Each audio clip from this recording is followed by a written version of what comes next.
Bonjour Isabelle, est-ce que vous pourriez vous présenter en quelques mots? Architecte en indépendant depuis 8 ans, après avoir été salariée pendant à peu près le même temps. Ouais. Voilà. Et sur quel projet vous travaillez? Je travaille seule, donc je travaille sur de petits projets, essentiellement de la rénovation pour des particuliers, un peu de neuf. Je travaille également pour des HLM, donc beaucoup dans le logement social.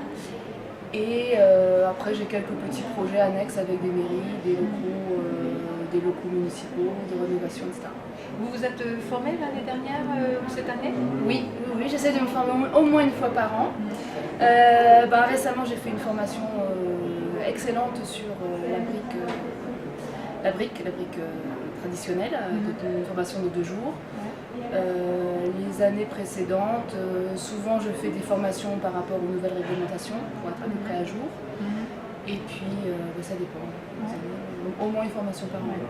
Et vous avez un projet, une formation ou des formations pour l'année prochaine? Là, très prochainement, je vais suivre une formation sur la réglementation thermique. Et l'année prochaine, j'ai rien en vue. C'est peut-être une formation sur la construction en paille. Formation en paille, que je voulais faire cette année, mais que je n'ai pas réussi à faire en problème de temps. Et autrement, j'ai toujours 1000 envies, mais bon. Oui. Et ces envies, ça serait quoi? Alors il y a toujours un peu la réglementation pour être à jour, sinon pas mal sur les matériaux et la mise en œuvre des matériaux anciens, essentiellement anciens, pas mal pour la rénovation, ça m'intéresse pas mal.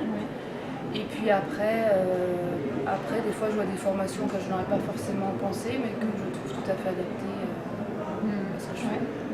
Et une autre question aussi, quel est le moment qui vous semble le plus propice dans votre activité, dans votre calendrier pour faire des formations? Alors là, ça dépend des années, je suis incapable de répondre.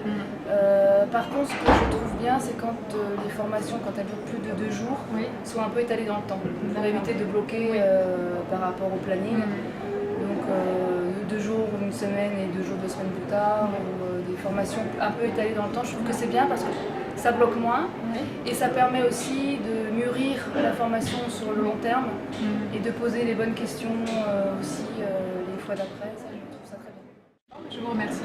De rien.